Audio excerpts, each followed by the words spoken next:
Good morning everyone. তো আজকে তোমাদের জন্য একটা ক্লাস 10 তোমাদের জন্য একটা নতুন ক্লাস নিয়ে এসেছি। আমি এখানে আলোচনা করব অ্যাসিড সম্পর্কে যাবতীয় জিনিস। তো তোমরা তোমাদের অ্যাসিড বেস এবং সল্ট যে চ্যাপ্টারটা আছে সেই চ্যাপ্টারের মধ্যে যে অ্যাসিড সম্পর্কিত যা কিছু কেমিক্যাল রিঅ্যাকশন, যা কিছু তোমাদের অ্যাসিডের কেমিক্যাল প্রপার্টিজ, রাইট, তো সেই সম্পর্ক বিষয়গুলো নিয়ে আমি একটা ছোট্ট ভিডিওর মধ্যে সমস্তটা রিভিশন করিয়ে দিচ্ছি তোমাদের। সুতরাং ভিডিওটি স্কিপ না করে তোমরা প্রথম থেকে শেষ অবধি দেখো, রাইট।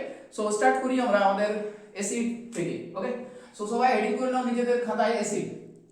নাও আমি একটা অ্যাসিড থেকে একটা পয়েন্ট বের করছি কিভাবে, দেখো। সো স্টুডেন্টস, অ্যাসিড মানে কি? তো প্রথমে আমাদের যে ধারণা থাকা উচিত অ্যাসিড সম্পর্কে, না অ্যাসিড হচ্ছে আমাদের shoring test, shoring test, right. Shoring test অর্থাৎ এটাকে কিরকম আমাদের, না অ্যাসিড হচ্ছে সোরিং টেস্ট। নেক্সট হচ্ছে কি আমাদের অ্যাসিড সম্পর্কে যেটা জানবো আমরা, যে অ্যাসিড একটা সাবস্টেন্স অর মলিকিউল যেটা কি করে না, যেটা যদি আমরা কোন একটা অ্যাকুয়াস সলিউশনের মধ্যে দিই, when dissolved in aqueous solution,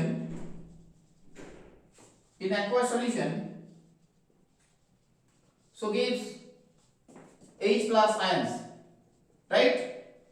কি করে না, অ্যাসিড যদি আমরা একটা অ্যাকুয়াস সলিউশন অর্থাৎ জলের মধ্যে যদি অ্যাসিডকে দিই আমরা, রাইট, তাহলে কি করবে না, acid H plus ion produce করে। বোঝা গেল? পুরো ক্লিয়ার একদম। লেটস সাপোজ আমি একটা অ্যাসিড নিচ্ছি, H HCl, ওকে। সো এটা কি করব না, যখন আমি অ্যাকুয়াস সলিউশনের মধ্যে দেব অর্থাৎ জলের মধ্যে, এটাতে যদি লেটস সাপোজ জল আছে, তো আমরা এখানে কি তৈরি করবে গে না H প্লাস, আর এটাকে আমরা কি বলি, প্রোটন বলি, রাইট। তো এই জিনিসটা কিন্তু এখানে তৈরি করছে। ওকে, এবার আরেকটা জিনিস আমি বলে দিচ্ছি, না এই যে H প্লাস, এই H প্লাস হিসাবে কিন্তু এটা থাকে না। কিভাবে থাকে না, এই যে জলের সাথে যেটা হয়, জল আছে এবং এই যে H প্লাস, এই H প্লাস এবং জল নিজেদের সাথে রিঅ্যাক্ট করে কিভাবে থাকে এটা, না H3O প্লাস হিসেবে থাকে। ওকে, একটা লোন পেয়ার ইউজ করে H3O প্লাস হিসেবে এক্সিস্ট করে, এবং এটাকে আমরা কি বলি না, হাইড্রোনিয়াম আয়ন বলি, হাইড্রোনিয়াম আয়ন।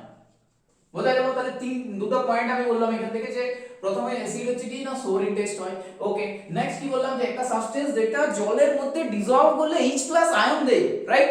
এবং কি বললাম না, এই যে H+ এটা জলের সাথে রিঅ্যাক্ট করে কি হিসাবে থাকছে না, H3O+ ফর্মে বা হাইড্রোনিয়াম ফর্মে থাকছে। বোঝা গেল?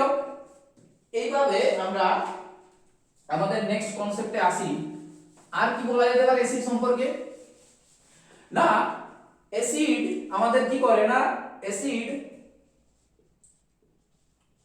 বেসের সাথে রিঅ্যাক্ট করে, রাইট।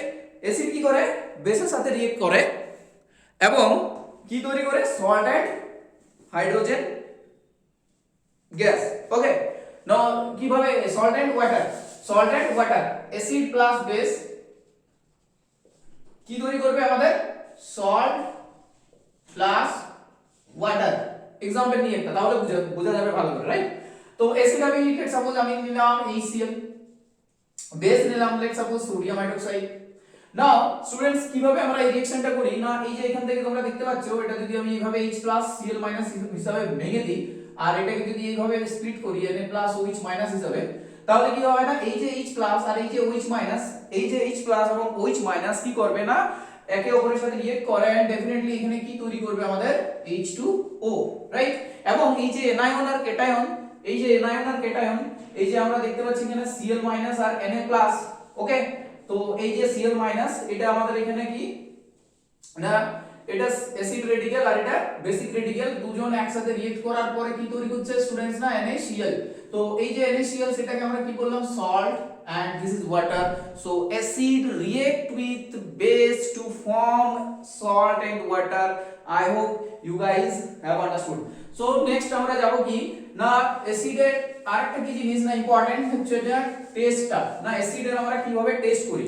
তো স্টুডেন্ট আমরা জানি কি না, আমরা যদি লিটমাস পেপার, লিটমাস টেস্ট যদি করি, লিটমাস আমরা যদি টেস্ট পারফর্ম করি, তো আমরা জানি কি না, লিটমাস আমরা জানি দু ধরনের লিটমাস আছে, একটা রেড লিটমাস হয় স্টুডেন্টস, এন্ড আরেকটা হচ্ছে ব্লু লিটমাস। ওকে, সো আমরা জানি কি না অ্যাসিড যদি সলিউশন নিই এবং সেটাতে যদি আমি রেড লিটমাস ইউজ করি, রেড লিটমাস যদি আমি সেটাতে ডিসলভ করি তাহলে no change of colour students. So আমরা জানি এখান থেকে যে রেড লিটমাস কি কোনো কালার চেঞ্জ করে না, নো চেঞ্জ। ওকে, আর কি না আমি যদি অ্যাসিড সলিউশন নেওয়ার পর তাতে যদি আমি বেস অর্থাৎ ব্লু লিটমাস পেপার ইউজ করি দেন আমরা কি অবজার্ভ করব না রেড লিটমাসে সেটা কিন্তু চেঞ্জ হচ্ছে। I hope all of you guys understood. Okay, তো আমি এইটা এইভাবে জিনিসটা দেখানোর চেষ্টা করছি যে ব্লু লিটমাস অ্যাসিড টেস্টের জন্য আমরা ইউজ করে থাকি এবং কিভাবে সেটা চেঞ্জ করে কালারটা না রেডে নিয়ে যায়। ওকে, আচ্ছা আর কি কি ভাবে করা যেতে পারে এবং এই যে এইখানের ঘটনাটা যেটা বললাম যে কিভাবে আমরা একটা অ্যাসিড সলিউশনকে আমরা বুঝতে পারি। সো ডেফিনেটলি আমরা কি ইউজ করি না ইন্ডিকেটর ইউজ করি, রাইট? নাও আমরা আর কি কি ইন্ডিকেটর ইউজ করতে পারি এখানে না এই যে ইন্ডিকেটর অ্যাসিড বেস ইন্ডিকেটর আমরা ফেনলফথেলিন ইউজ করতে পারি স্টুডেন্টস। সো ফেনলফথেলিন কি করে না in acid solution আমরা if we add phenolphthalein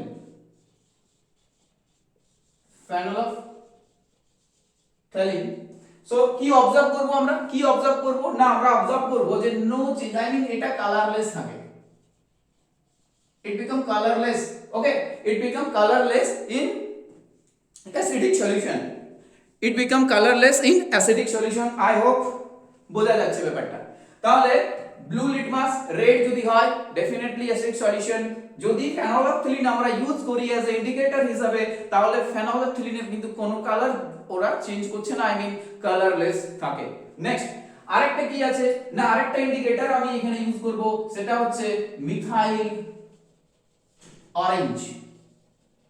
so students methyl orange যদি আমরা ইউজ করি তাহলে কি হবে না মিথাইল অরেঞ্জ কি কালার দেখাবে না মিথাইল অরেঞ্জ দেখাবে রেড কালার, রেড কালার।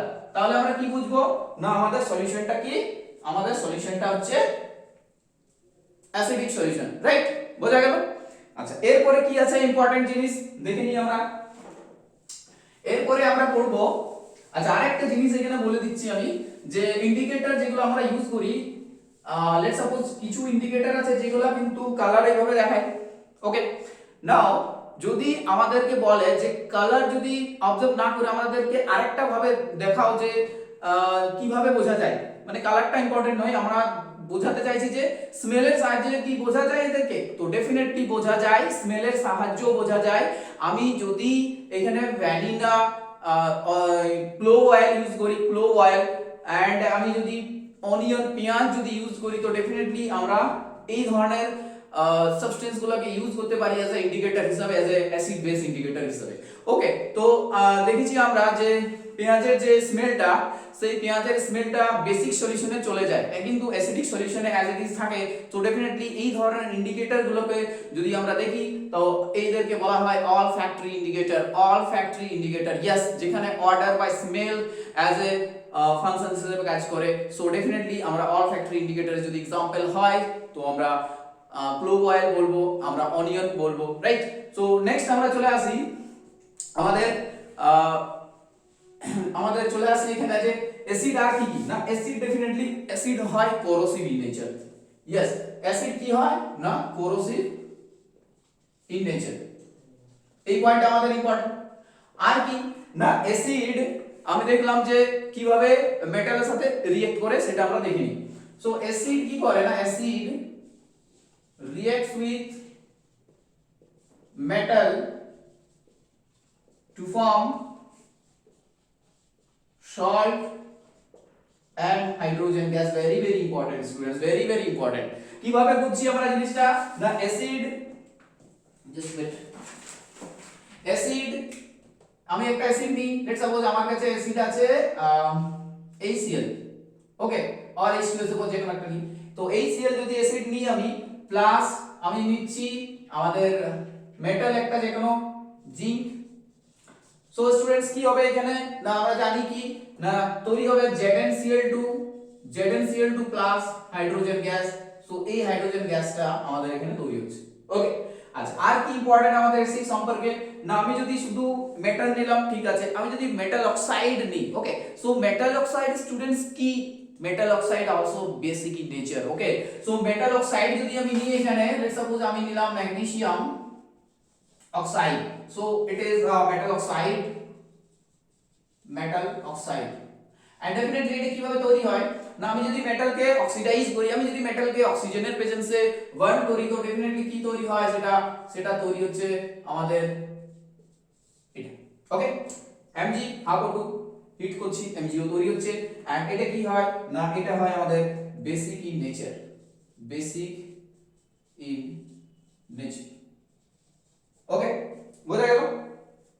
আচ্ছা আর কি ইম্পর্টেন্ট, তো ডেফিনেটলি আমরা এখানে দেখব যে এইটা হলো, এটা বেসিক ইন নেচার হচ্ছে, তার অ্যাসিডের সাথে রিঅ্যাক্ট করাচ্ছি আমি H2SO4 নিনি H2SO4, তাহলে H2SO4 সাথে রিঅ্যাক্ট করে কি তৈরি করছে, না তৈরি করছে এখানে MgSO4 ম্যাগনেসিয়াম সালফেট এন্ড তৈরি হচ্ছে আমাদের ওয়াটার, ওকে সো কিভাবে রিঅ্যাকশনটা হচ্ছে বলে দিচ্ছি, না ম্যাগনেসিয়াম অক্সাইড, তো এখান থেকে আমরা যদি ম্যাগনেসিয়াম 2+ আয়নটা পাচ্ছি ডেফিনেটলি এন্ড এখান থেকে কি পাচ্ছি, সালফেট আয়ন পাচ্ছি, ওকে তো এই যে সালফেট আয়ন আর ম্যাগনেসিয়াম 2+ আয়ন কি করছে না রিঅ্যাক্ট করছে and this is your salt, okay so magnesium sulphate তৈরি হলো। তাহলে দেখলাম এটা, এরপরে চলে আসি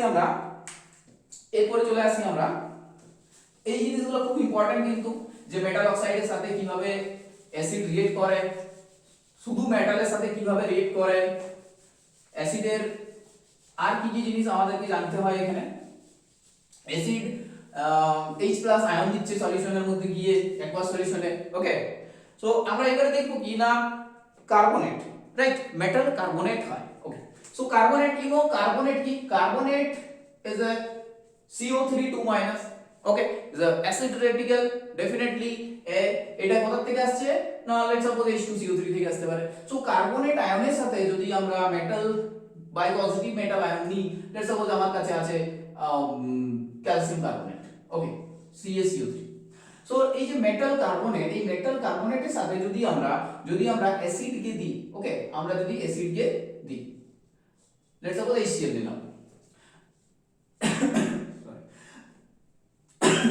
তো মেটাল কার্বনেটের সাথে HCl যদি নেওয়া হয় কি করব এখানে আমরা, no calcium chloride, that is this is our salt, right, and the very important CO2 gas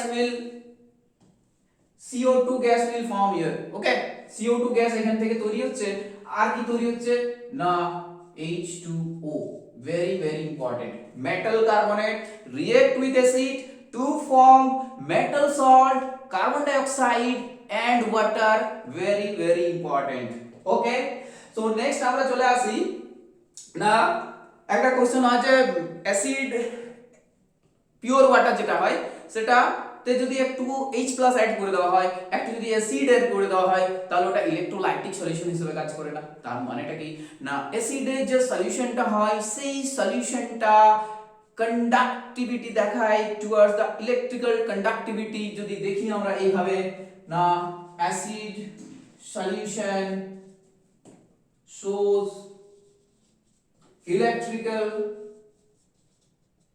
conductivity,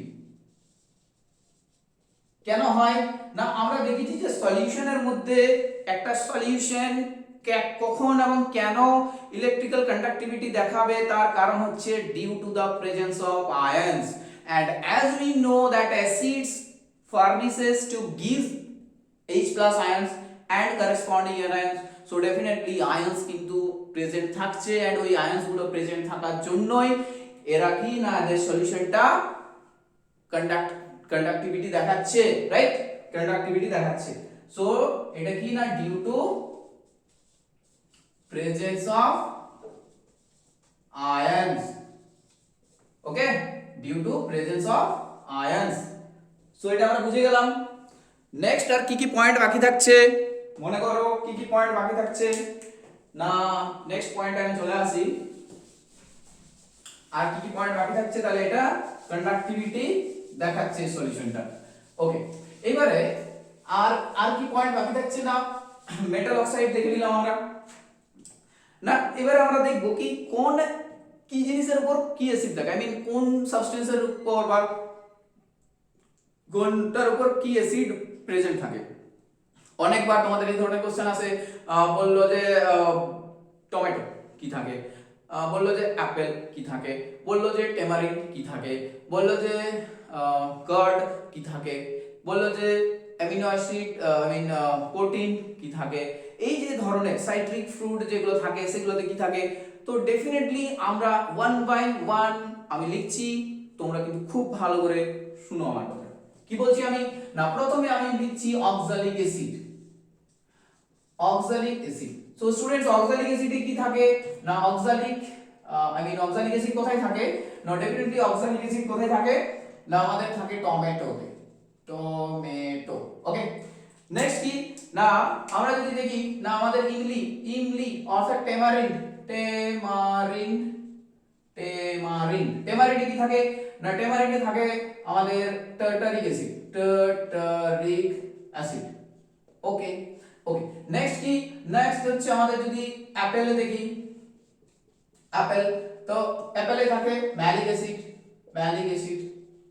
ওকে, আর কি আছে না, আমাদের যদি অ্যান্ড স্টিং দেখি, অ্যান্ড স্টিং, অ্যান্ড স্টিং এ থাকে মিথানোইক অ্যাসিড, মিথানোইক অ্যাসিড। ওকে, আর কি না, আমি যদি কার্ডে দেখি, কার্ড, তাহলে কি কার্ডে থাকে কি না ল্যাকটিক অ্যাসিড, ল্যাকটিক অ্যাসিড। ওকে, আর কি আমি যদি দেখি, আমি যদি ভিনেগার, ভিনেগার, ভিনেগারে কি থাকে না, ভিনেগারে থাকে অ্যাসিটিক অ্যাসিড, অ্যাসিটিক অ্যাসিড। তো এই যে যাবতীয় অ্যাসিড, আমি যদি দেখি প্রোটিন, প্রোটিন, তাহলে কি থাকে না অ্যামিনো অ্যাসিড। ওকে, সো আর কিছু বাকি থাকছে, বোঝা যাচ্ছে ব্যাপারগুলো। আর কি না, ইমলিতে হয়ে গেল, টমেটো হলো, অ্যাপেল হলো, ant sting, curd, vinegar, protein, এইগুলোতে কি কি অ্যাসিড থাকে আমরা কিন্তু এইভাবে জিনিসগুলোকে মনে রাখবো, ডাইরেক্ট কোশ্চেন জিজ্ঞেস করা হয়। ওকে, এরপরে চলে আসি আমরা, এরপরে চলে আসি আমরা আমাদের নেক্সট এসি সম্পর্কে। আর কি কি বাকি থাকছে, আর কিছু কি বাকি থাকছে,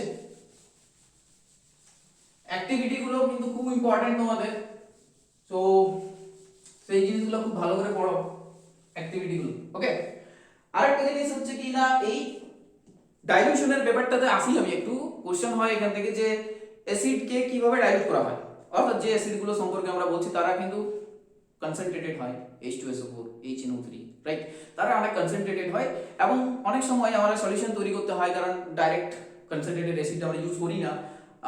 তো ডেফিনেটলি তাদেরকে ডাইলুট করার জন্য আমরা কি ইউজ করব, ওয়াটার ইউজ করব।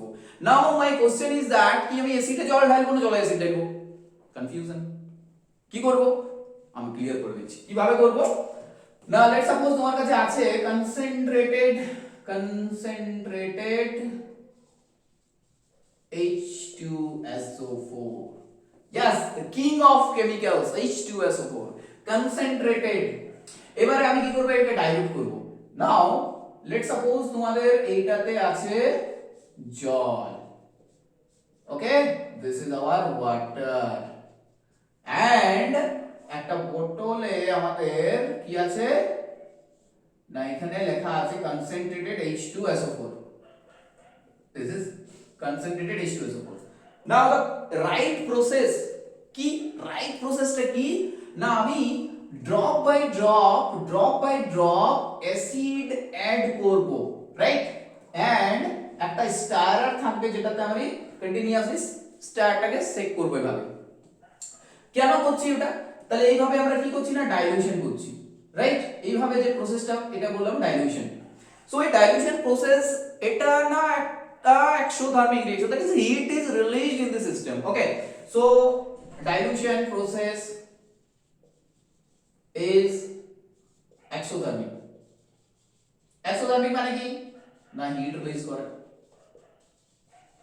হিট রিলিজ করে। ওকে, সো যেহেতু হিট রিলিজ করে তাহলে আমাদের এই জায়গাটা যদি সাবধানতার সাথে না করি তো অ্যাক্সিডেন্ট হতে পারে ডেফিনেটলি। তো আমরা এইখানে অনেক সাবধানতার সাথে করব এবং খুব লাইটলি খুব হালকা ভাবে কয়েক ড্রপ ওয়াইজ অ্যাসিড আমরা ওয়াটারের মধ্যে দেব এন্ড ভালোভাবে সেক করব সেটা স্টারার দিয়ে। ওকে, সো এইভাবে ডাইলুশন আমরা করে থাকি। ক্লিয়ার হলো? আরেকটা জিনিস এখানে আছে যেটা নিউট্রালাইজেশন রিঅ্যাকশন, যেটা আমি বললাম অলরেডি, যে অ্যাসিড এবং বেস যদি রিলিজের মধ্যে রিঅ্যাক্ট করে, অ্যাসিড এবং বেস তারা যদি রিঅ্যাক্ট করে তাহলে কি তৈরি করে না, সল্ট এন্ড ওয়াটার। ওকে, তো এই যে প্রসেসটা এটাতে কি হয় না, নিউট্রাল হয় সিস্টেমটা, নিউট্রালাইজেশন ঘটে।